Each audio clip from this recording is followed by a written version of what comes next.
아브라함이 주님의 주님의 언약을 기다리고 있었잖아요. 네. 자식을 주겠다는 그 언약을 좀 믿지 않고 그 하갈을 통해서 아이를 낳아버리는 바람에 주님은 13년 동안 아브라함에게 나타나지 않으셨어요.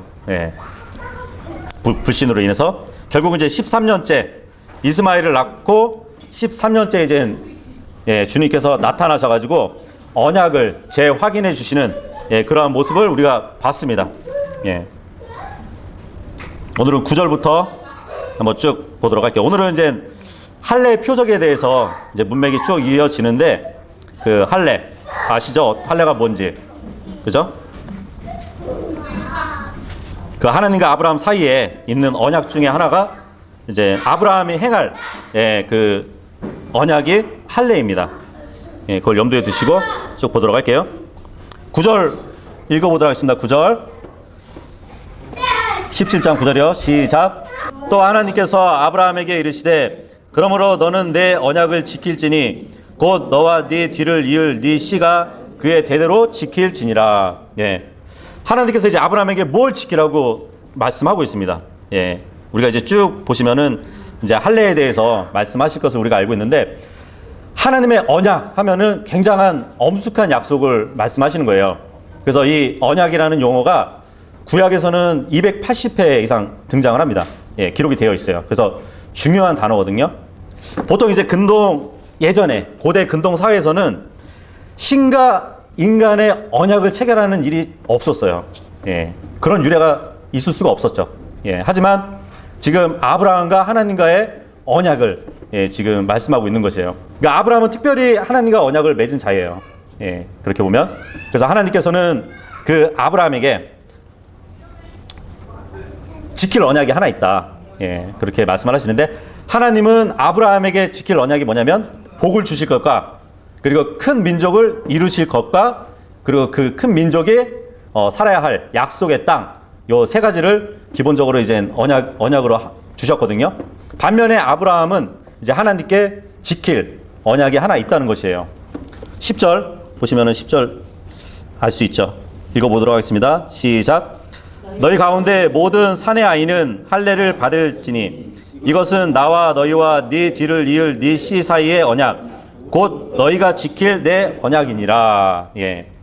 할례가 바로 너와 나 사이에 지킬 언약이라고 말씀을 하고 있어요. 여기 보시면 할례를 누가 받는다고 말씀하죠? 너희 가운데 사내 아이, 그죠? 사내 아이는 할례를 받을지니 하신단 말이에요. 그렇다면은 여자들은 아니겠죠, 그죠? 여자들은 그 할례를 받을 대상들이 아닌데 지금 이 시대에도 어떤 이교도들 사이에 보면은 그 부족들이 행하는 일 중에 이제 할례가 있어요. 할례. 근데 뭐 여자에게도 이런 할례를 베푸는 그런 부족들도 있는 것 때문에 좀 기사가 이렇게 나오기도 하더라고요. 하지만 성경에는 하나님과 아브라함과 사이에서 이제 언약적으로 행할 것이 할례인데 여자들은 아니고 사내 아이들을 말하고 있습니다. 그죠? 사내 아이. 그러니까 이 예식은 여기서는 하나님의 언약을 지킬 아브라함부터 시작됐다고 우리는 볼 수 있는데 남자들만. 근데 지금 개신교에서 구약 때의 할례가 신약에 와서는 세례로 적용한다 이렇게 하거든요. 유아 세례. 그죠? 왜냐면 이제 아브라함의 자손들은 어릴 때 할례를 받는단 말이에요. 근데 그거를 신약에 와서 이제 그 유아 세례다. 그렇게 주장을 합니다. 그렇게 되면 유아 세례는 남자만 받아야 돼요? 여자만 받아야 돼요? 남자만 받아야 되잖아요. 말도 안 되잖아요. 그죠? 근데 이 할례는 주님이 정하신 언약인데 굉장히 중요한 거예요. 하나님의 언약을 무시하면 어떠한 일이 벌어지냐면 우리가 출애굽기 한번 찾아볼게요. 출애굽기 4장 24절로 가시면 이 할례를 소홀히 여기고 또 경솔하게 여겼던 인물이 등장하죠. 출애굽기 4장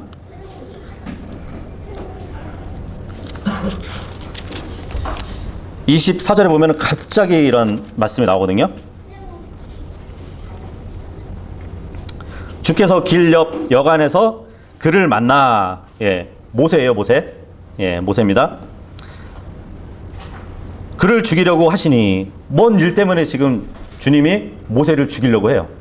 예. 그때 십보라가 애리한 돌을 가져다가 자기 아들의 포피를 베어내어 그의 발 앞에 던지며 이르되 당신은 참으로 내게 피를 흘리게 하는 남편이로다 하매, 이에 그분께서 그를 가게 하시니라. 죽이지 않고 이제 보내셔요, 하나님이. 그때 그녀가 당신은 피를 흘리게 하는 남편이로다 하고 말한 것은 할례 때문이었더라. 예. 모세가 지금 누군가에게 행할 할례를 행하지 않았기 때문에 주님은 갑자기, 예, 모세를 죽이려 했던 그런 사건을 보여주고 있어요. 그러니까 하나님의 언약인데 그 언약을 소홀히 여기거나 경솔하게 여기면 이렇게 될 수도 있다는 것이에요. 예. 하지만 그 안에 십보라는 알았어요. 예. 왜 주님이 모세를 죽이려 하는지 그걸 알았기 때문에 지금 이 애리한 돌을 가지고, 예, 그죠? 그 아들의 포피를 베어가지고 할례를 행하는 그 모습을 볼 수 있습니다. 그죠? 그러니까 주님은 모세에게 아마도 그 미디안에 머물러 있을 때 그 아들에게 할례를 행하는 하나님의 명령을 받았을 겁니다. 하지만 모세는 그 아들한테 행하지 않았기 때문에, 할례를 행하지 않았기 때문에 자신이 죽을 뻔하는 그런 지금 기록을 볼 수 있는데, 그만큼 주님의 언약은 어느 누구도 경솔히 여길 수 없다는 것이에요. 예, 소홀히 여겨서는 안 되는 것을 우리가 볼 수 있습니다. 마찬가지로 지금 본문에 와서 그 하나님은 아브라함에게 행하신 네가 나에게 지킬 그 언약, 그 할례를 꼭 행하라고 말씀을 하고 있는 것이죠. 이 할례라는 것은 아시죠? 어떠한 일인지, 그죠? 이 남자들의 생식기 보면은 그 포피가 덮여 있잖아요. 덮여 있는 것을 그 잘라내는 일이거든요. 예. 그 다윗이 그 사울이 그런 얘기 했었잖아요. 내 딸을 줄 테니까 블레셋 사람들에게 가서 블레셋 사람들을 죽여가지고 포피를 100개를 가져오라고 그래요. 예. 포피를 가져오라고. 이스라엘 백성들은 다 할례를 받는 민족이잖아요. 그죠? 그래서 성경에 보면은 이제 사무엘상 17장에 보면은 블레셋인들 보고 항상 그 이스라엘 백성들이 욕하는 게 뭐냐면 이 할례 받지 못한 자들아 그러거든요. 그러니까 항상 그 민족은 할례를 받지 않은 민족이기 때문에 포피가 있는 민족이에요. 그대로. 그러니까 이제 사울이 내 딸 미가를 줄 테니까 가서 블레셋 그 사람들의 포피를 가져와라 해가지고 전쟁에서 이제 사람들을 죽여서 100개 포피를 가져오는 그런 사건이 있거든요. 예, 물론 그것도 이제 어떻게 보면 할례잖아요, 그죠? 할례. 예, 하지만 언약에 따른 할례가 아니라, 예, 그냥 수술만 해준 거예요. 11절 다시 읽어보도록 하겠습니다. 시작. 너희는 너희 포피살을 베어내라. 그것이 나와 너희 사이에 있는 언약의 증표가 되리라. 예. 그러니까 할례는 일반어로 얘기하면은 그냥 포경 수술이에요. 포경 수술. 예, 보통 이제 포경 수술을 하게 될 때는 그 남자의 생식기에, 예, 그 포피를 잘라내는, 예, 그러한 일인데, 그렇죠. 뭐 의학적으로 보면은 그 포피 안에 어떠한 해로운 바이러스나 아니면 박테리아가 살 수 있는 환경에, 예, 놓여진 그 가죽이라고 이제 보통 얘기를 합니다. 그렇죠. 그래서 포피를 딱 제거하게 되면은 그 생식기에 어떤 외부의 질병하고 그 불순물로부터, 예, 보호되고 이제 청결하게 유지된다고 합니다. 예, 의학적으로도 그래요. 그리고 이제 이 수술, 포경 수술이 지금의 근대에 와서 보면은 이제 어떤 자궁 경부암, 네, 그런 것을 효과적으로 좀 이렇게 막아주기도 하고 또 에이즈 예방을 해줄 수 있다고 하네요. 네, 그래서 그 세계적으로 그 수술이 조금 이렇게 재조명된다고들 합니다. 예. 어쨌든 주님은 육신의 할례로 아브라함의 그 후손에, 그죠? 여러 질병으로부터 보호하는 게 이제 첫째일 것이고, 그리고 그것이 바로 하나님과, 예, 언약 백성들의 하나의 증표가 된다고 예, 말씀을 하고 있습니다. 12절도 한번 읽어볼게요. 12절 시작. 너희 대대로 모든 사내 아이는 집에서 태어난 자든지 또는 네 씨에서 난 자가 아니라 타국인에게서 돈으로 산 자이든지 태어난 지 여드레가 되면 너희 가운데서 할례를 받을지니라. 예. 여드레가 되면 예, 할례를 받는다고 말씀하고 있는데, 여기서 보니까 아브라함의 후손들, 그죠? 아브라함의 후손들은 앞으로 태어날 이스라엘 백성들을 얘기하잖아요. 근데 이게 할례를 받아야 할 예, 대상자가 그 씨뿐만 아니라 타국인도 해당이 된다고 합니다. 그죠? 그리고 돈으로 산 자들도 할례를 받을 수 있다고 말씀을 하고 있어요.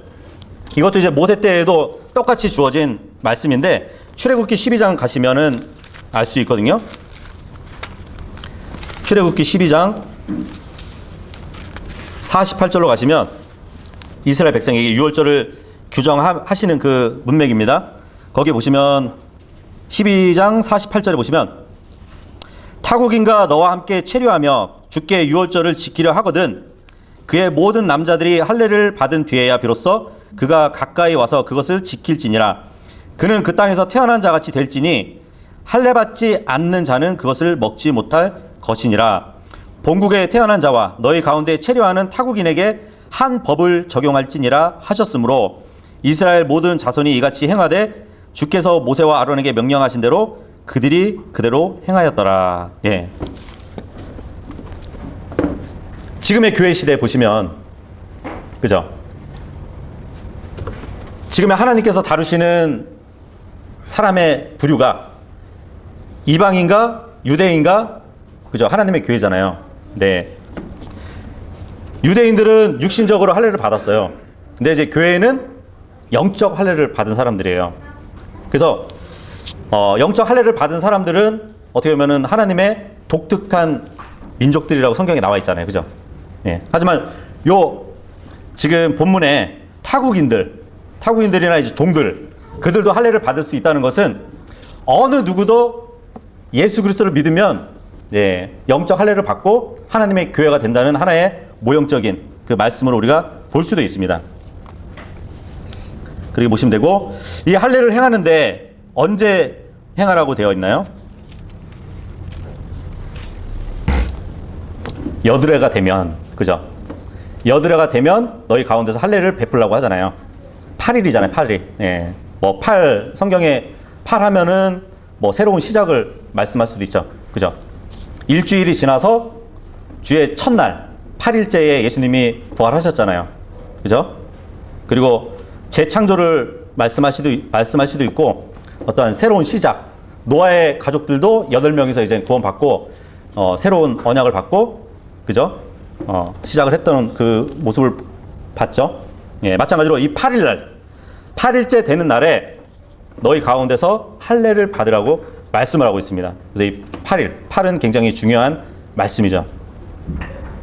근데 이 8일은 의학적으로 보면은 이제 유아들이 포경수술을 8일째 받잖아요. 그러면은 통증을 느끼지 못하는 날짜라고 그러더라고요. 희한하게.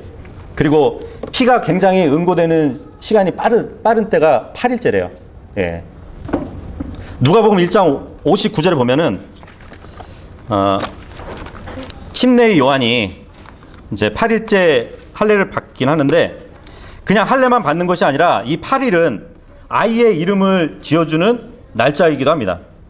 59절에 보면 그들이 아이에게 할례를 행하러 와서 그의 아버지의 이름을 따라 그를 사가랴라고 부르매. 예. 8째 날 할례를 베풀 뿐만 아니고 아이의 이름도 지어주는 날이 8일째예요. 예. 그리고 뒤로 넘겨서 누가복음 2장 21절로 가시면,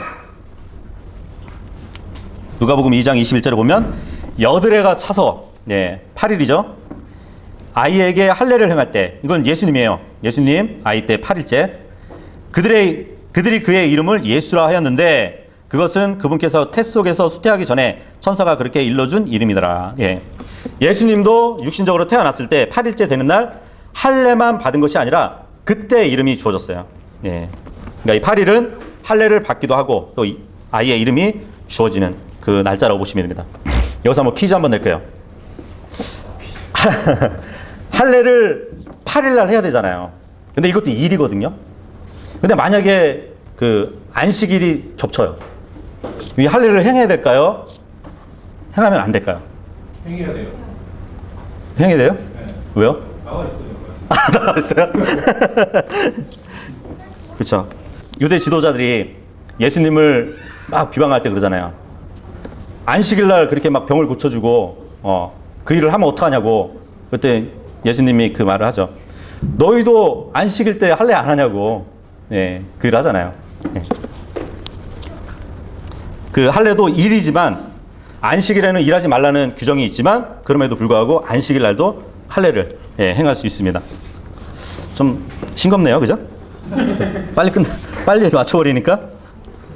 13절 읽어보도록 하겠습니다. 시작.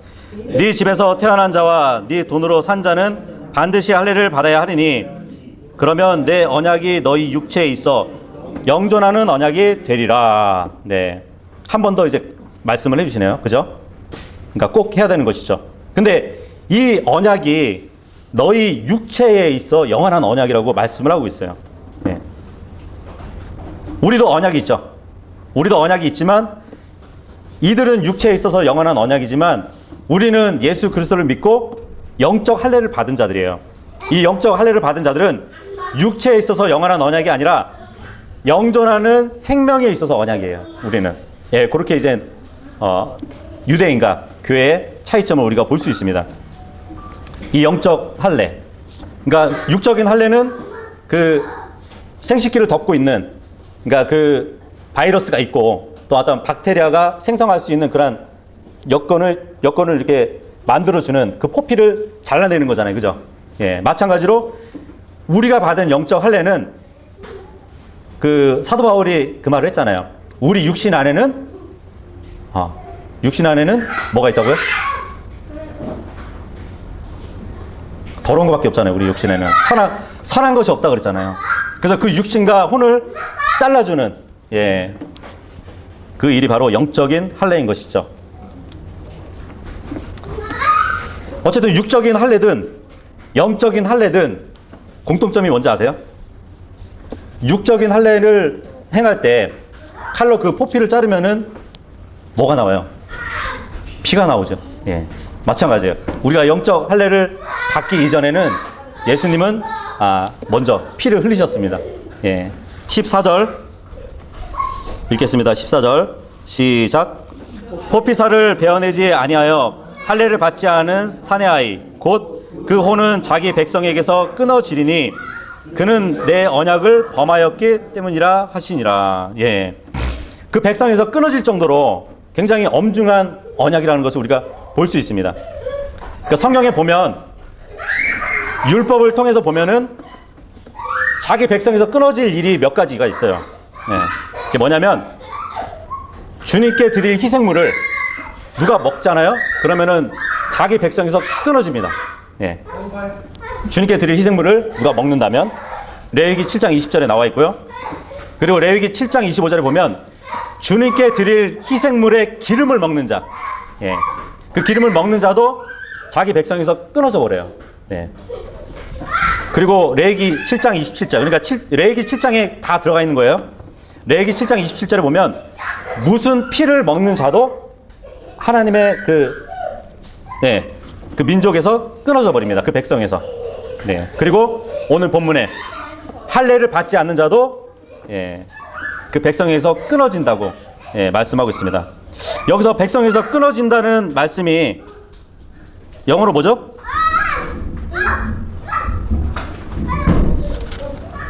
컷오프라고 되어 있죠. 예, 컷오프, 끊어져 버린다는 것이죠. 근데 이거를 사도 바울이 굉장히 이제 언어 유희라고 그러잖아요, 보통. 예? 그 사도 바울이 기록한 말씀에서 보면은 이 단어를 볼 수 있는데 갈라디아서 5장을 한번 보세요.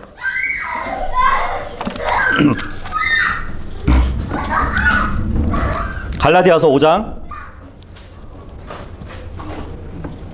1절에서 보면은 이제 사도 바울이 이 말을 하거든요.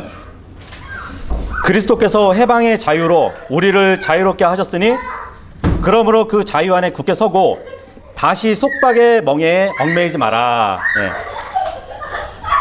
너희가 자유를 얻었기 때문에 율법에 얽매이지 말라고 성경은 말씀하고 있어요. 예.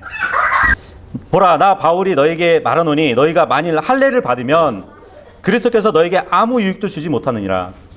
이런 육적인 할례가 아무 소용이 없다는 것이에요. 근데 지금 사도 바울이 이 글을 쓰는 이유가 뭐냐면 구원받은 사람들이라 할지라도 할례를 받아야 된다고 이제 유대인들이 하는 그 말을 듣고 쓰는 거거든요. 3절에 보면은 내가 할례를 받은 모든 사람에게 다시 증언하노니 그는 온 율법을 행해야 할 빚진 자니라. 너희 중에 누구든지 율법에 의해 의롭다고 인정받는 자에게는 그리스도께서 아무런 효력이 없고 너희는 은혜에서 떨어져 나갔느니라. 예, 그렇게 얘기합니다. 그러니까 너희가 받는 육적인 할례는 하나님이, 그러니까 예수 그리스도가 주신 그 자유 안에 아무것도 아니란 얘기예요. 율법은 아무것도 아니란 얘기예요. 자, 그러면서 쭉 내려가다 보시면 12절에 이런 얘기를 합니다. 자꾸 이제 구원받은 사람도 할례를 받아야 된다 이렇게 주장하는 유대인들을 향해서 얘기를 해요. 나는 너희를 어지럽히는 자들이 아예 잘려나가기를 원하노라. 예. 영어로 보면은 컷오프예요. 예. 할례가 중요하다고? 할례가 뭔지 말씀드렸죠. 그 필요 없는 포피를 잘라서 버리는 거잖아요. 근데 그들을 향해서 지금 얘기를 하고 있는 것이에요. 어지럽히는 자들이 아예 잘려나가기를 원한다고. 그 포피가 잘려나가는 것처럼 잘려나가기를 원한다고 지금 사도 바울이 이야기하고 있는 것이에요. 창세기 17장 15절 읽겠습니다. 시작. 또 하나님께서 아브라함에게 이르시되 네 아내 사레에 관한 너는 그의 이름을 사레라 하지 말라. 사라가 그의 이름이 되리라. 예. 주님은 아브라함 이전에 아브라함이었는데 아브라함으로 바꿔주셨어요. 그죠? 예.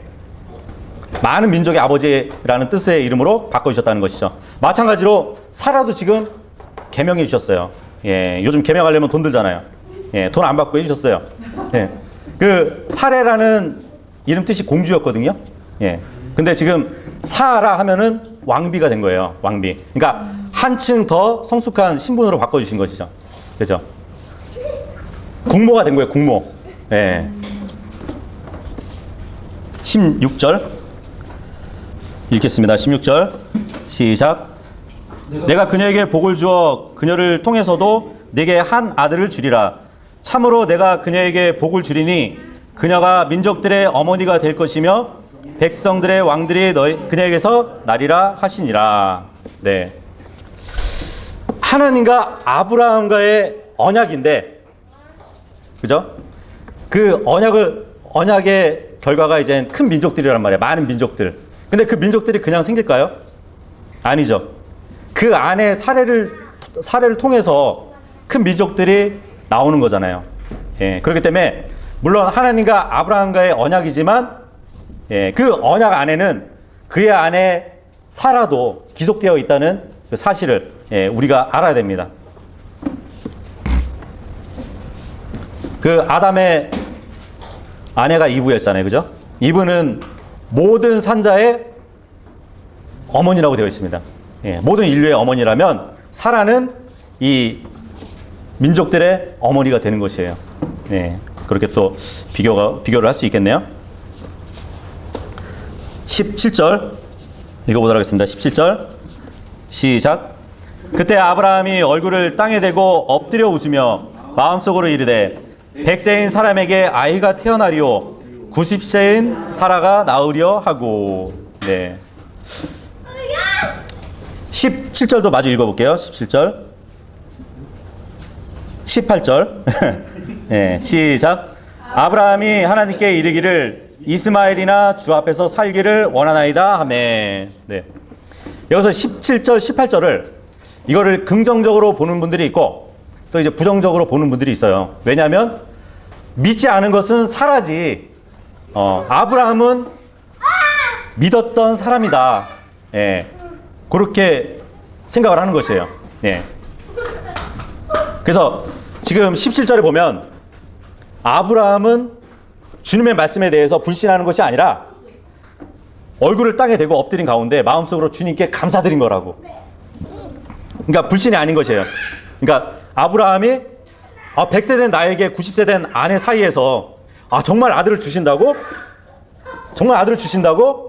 그런 기쁨으로 얘기했다는 것이에요. 그리고 18절에 가면 저에게 이스마엘이 있는데 또 아들을 주신다니 어떻게 감사할지 모르겠습니다. 예. 그렇게 생각한다는 것이에요. 긍정적으로. 근데 그런 거 같나요? 제가 아무리 몇 번 읽어봐도 이게 믿음은 아니고 불신인 것 같거든요. 예. 그죠? 믿기지 않으니까 웃게 되는 것이에요. 예. 100세인 사람에게서 아이가 태어날 수 있다고? 90세인 사라가 아이를 낳을 수 있다고? 피식 웃는 거거든요. 예. 그래서 지금 아브라함은 18절에 이렇게 얘기하는 거거든요. 그냥 이스마엘이나 주 앞에서 살기를 원한다고. 예. 근데 이게 불신이라는 것을 어떻게 알 수 있냐면 19절을 보면 하나님이 대답을 하시거든요. 읽어볼게요. 19절 시작. 하나님께서 이르시되 참으로 네 아내 사라가 네게 아들을 낳으리니 너는 그의 이름을 이삭이라 하라. 내가 내 언약을 그와 또 그를 뒤를 이을 그의 씨와 세워 영존하는 언약으로 삼으리라. 예. 참으로 정말이라고 말씀하시는 거예요. 안 믿겠지만 정말이야. 네 안에 사라가 네 아들을 낳을 것이야. 그렇게 대답하신 거거든요. 예. 그래서 이 이삭의 이름이 웃음이라는 뜻입니다. 예. 아브라함의 웃음을 들으시고 예, 이삭이라는 이름이 나온 것이에요. 마찬가지로 아브라함만 웃었던 건 아니죠. 그죠? 그 뒤에 18절 보시면 18장 10절 14절 보시면 이 말씀이 있거든요. 그분께서 이르시되 생명의 때를 따라 내가 확실히 네게 돌아오리니 보라 네 아내 사라에게 한 아들이 있으리라 하시니라. 사라가 그의 뒤에 있는 장막문에서 그것을 들었더라. 그런데 아브라함과 사라는 나이 많아 연로하였고 사라에게는 여인들의 관례에 따른 것이 멈추었으므로 사라가 속으로 웃으며 이르되 여기도 웃죠. 예. 내가 늙었고 내 주도 늙었는데 내게 즐거움이 있으리요 하매 주께서 아브라함에게 이르시되 어찌하여 사라가 웃으며 이르기를 내가 늙었는데 정말로 아이를 낳으려 하느냐. 사라도 아브라함처럼 예, 불신의 웃음이에요. 예, 그래서 아브라함의 웃음과 사라의 웃음이 예, 지금 이 이삭이라는 이름이 나온 것입니다. 그죠? 17절에 아브라함이 얼굴을 대고 엎드려 웃으며 할 때 이 웃음이라는 이제 발음이 히브리어로 차크예요. 차크. 근데 이삭이라는 이름은 이츠하크. 예. 그러니까 웃었으니까 네 아들의 이름이 이삭이라고 된다는 것이에요. 이 땅에는 중력이 없어 하면은 누가 비웃을까요? 네? 중력이란 없어 이러면은 누가 웃을까요? 비웃을까요? 과학자들이 웃겠죠. 예. 근데 그걸 발견한 사람이 누구죠? 웃으면?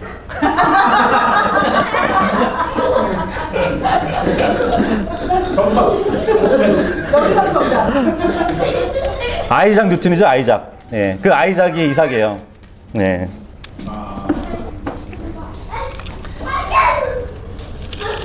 다시 돌아와서 20절. 네, 읽어보도록 하겠습니다. 20절. 시작. 이스마엘의 관하여는 내가 네 말을 들었나니 보라 내가 그에게 복을 주었고 그를 다산하게 하며 심히 번성하게 하리라. 그가 12 통치자를 낳으리니 내가 그를 큰 민족으로 만들리라. 예. 지금 18절에 말을 응대하시는 하나님을 볼 수 있어요. 예. 이스마엘이나 주 앞에서 살기 원하나이다 그랬잖아요. 그 말에 대답을 해주시는 것이에요. 이스마엘? 아니야, 이스마엘은 아니야. 이스마엘은 내가 따로 이렇게 할 것이야 하고 말씀을 하시는 것이에요. 예. 내가 그에게 복을 주었으며. 그렇죠. 하나님은 늘 장자에게 장자권에 대한 복을 주시는 분이에요. 예. 그 이스마엘이 이삭보다 먼저 태어난 장자잖아요. 장자의 복을 주셨어요.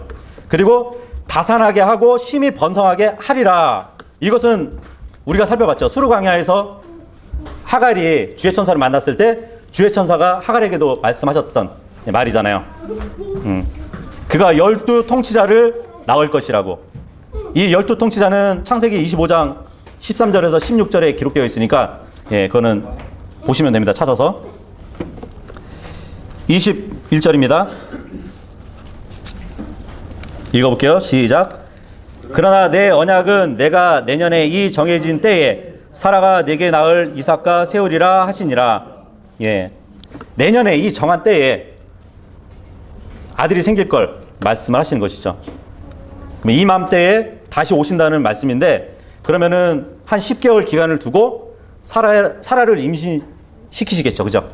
그래서 내년에 지금 너와 만난 이 시간에 다시 돌아올 것이라고 그렇게 말씀을 하고 있는 것이에요. 그러니까 이 언약이 단순히 아브라함과의 언약이 아니고 이삭과 더불어 세운다고 말씀을 하고 있는데, 아브라함의 언약은 결국은 계속 그 아들로 상속되는 언약이라는 것을 우리가 또 여기서 볼 수 있습니다. 22절 읽겠습니다. 22절 시작. 하나님께서 그와 이야기를 마치시고 아브라함을 떠나 올라가시니라. 하나님은 아브라함에게 나타나셨는데 주의 천사로 한번 더 나타나신 것이에요. 지금 보니까, 그죠? 아브라함을 떠나서 올라가셨다는 거 보니까. 23절에서 마지막 구절까지 한번 쭉 읽어볼게요. 시작. 아브라함이 하나님께서 자기에게 말씀하신 대로 바로 그날 자기 아들 이스마엘과 자기 집에서 태어난 모든 자와 자기 돈으로 산 모든 자 곧 아브라함의 집 사람들 가운데 모든 남자를 데려다가 그들의 포피살을 베어냈는데, 아브라함은 99세 때 자기 포피살에 할례를 받았고 그의 아들 이스마엘은 13세에 자기 포피살에 할례를 받았더라. 바로 그날에 아브라함과 그의 아들 이스마엘이 할례를 받았고 그의 집의 모든 남자들 곧 집에서 태어난 자들과 타국인들에게서 돈으로 산 자들이 그와 함께 할례를 받았더라. 그 역사적으로 보면 고대 근동 지역에서 할례를 행하는 민족들이 있었어요. 그러니까 뭐 아시리아나 바벨론, 그리고 휘이족들, 그리고 뭐 호리 족속들, 뭐 이런 민족들이 할례를 이미 다 행하고 있었어요. 블레셋만이 할례 의식을 행하지 않았던 민족인데, 하나님과 아브라함 사이에 있어서는 이 할례가 언약의 보증이 되고 또 특별한 의식이었습니다. 주님의 명령대로 이젠 아브라함은 집에서 난 모든 남자와, 그죠? 그리고 종들, 그리고 타국인들까지 다 할례를 받았는데, 그래야 이제 다 같이 아브라함과 함께 언약의 백성으로 들어가는 것이거든요. 편입되는 것이에요. 그런 걸 우리가 볼 수 있는데, 이스마엘은 지금 보니까 13세에 할례를 받았다고 합니다. 13세에. 그러니까 물론 주님은 8일째 되는 날 할례를 베풀라고 했지만 이미 이스마엘은 13살이었어요. 근데 그들의 후손은 지금의 아랍인들이잖아요. 그죠?